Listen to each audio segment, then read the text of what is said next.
It's a beautiful day and a beautiful week also. Guess what? This week we are meant to look at a very wonderful story and a portion of the Bible in the book of Genesis chapter 1. Starting our study from verse 26, then taking it through to chapter 2 from verse 4 down to the end. And this place is a place that we are also familiar with. But this place is basically talking about the mystery of creation. Remember, God created the heavens, the earth, the plants, everything, the animal, and basically everything that can be found in this world. Coming to verse 27 of chapter 1, God created human beings in his own image and likeness, and he made them male and female. Yes, male and female, and other animals alike.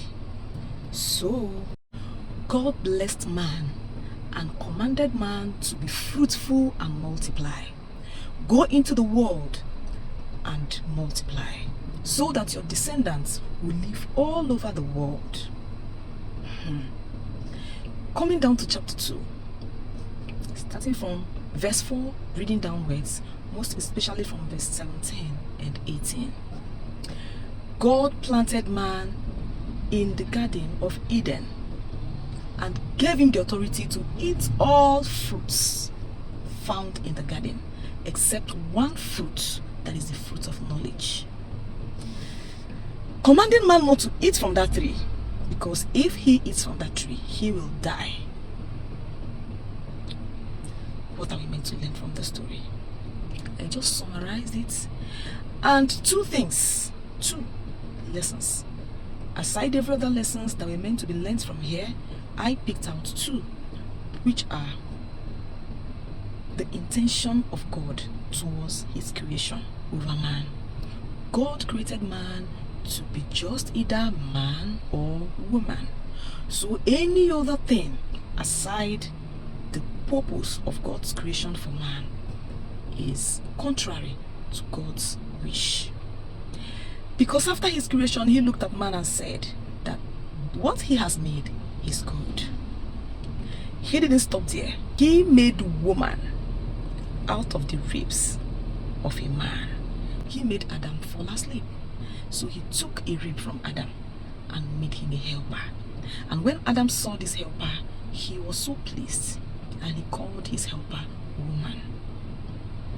That is why a man is meant to leave his father and mother and cling on to his wife, and they will become husband and wife.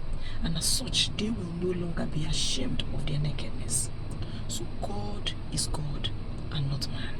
So any other thing contrary to the purpose of God's creation towards man is wrong. You are either a woman or a man. So for you guys that wish to go contrary to the will of God, calling yourself whatever you want to call yourself, whether you are agege, whether you are whatever, you want to turn yourself into an animal, you want to turn yourself into a bird, you want to move yourself from a man to a woman, you want to move yourself from a woman to a man. It doesn't matter how you label it, it doesn't matter how you want yourself to want to make yourself feel okay about it, but it's not okay. It is not good. That is not the purpose of God's creation for man. So today we are meant to understand that any such thing contrary to the original purpose of God's creation is a sin. The second lesson from this story is disobedience, or basically obedience. God told man to leverage, eat every other fruit in the Garden of Eden, except one fruit from the tree of knowledge, that you should not eat it. When you eat from that fruit, you shall die. And that was the beginning of the problem of man on earth. So that whatsoever God has commanded you to do, you do it. Yes. Aside the God that we cannot see, there are gods in our lives. Our parents are our God. The physical God that we see. Our guardian are the physical God that we see. So for you and I that are the adults, we have been given the mandate of obedience. That if we want to live, we must obey. The first man and the first woman, they fell victims of disobedience, and that is why it is like the world is suffering. But we can exonerate ourselves from the suffering of the world by being obedient to our Maker, obeying simple instruction. And that is the reason why so many families are in problems, because women do no longer acknowledge the fact that they are helpers. Women do not acknowledge the fact that the men in the homes are the head, just like Adam was made the head and Eve was made the woman and the helper. So any day a man fails to realize that he is the head and the woman the helper, there will always be a problem in that home. And any day a woman fails to understand that she is the helper in that home and not the head, a problem will arise in that home. Because if you as a woman sees yourself as a helper to your husband, you will not contend his position as the head of that home.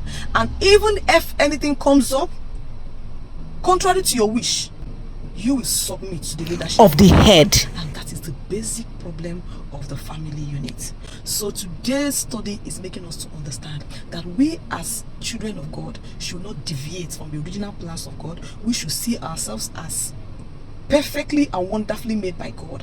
We should admire ourselves, we should remain in that circle, and we should make sure we continuously appreciate our Maker, who is God, for making us the way we are. And secondly, we should always acknowledge that God is God, and whatsoever he commands that we should do, we should do. And in our various homes, we should see the father of that home like the physical head of that home, according him all the respect that he deserves as the head, and allowing him to play his role as the head of the family. And the father also seeing the wife as the helper, acknowledging him as acknowledging her as the helper of that home, according her all the love and respect that she deserves as the helper. And that we continue to move as a trend even towards the children and the offsprings that we give birth. And finally, going into the world to be fruitful and multiply. Being fruitful in every ramification is the commandment that has been given to us by God. It is part of the blessings of the Almighty. And I pray that God, who instills his words in the hearts of his children, will rekindle his light in our hearts to make this word so simple and very easy for us to understand, and help us to enjoy the fruits of obedience. Amen. Have a wonderful day and a fruitful week ahead. Love you guys.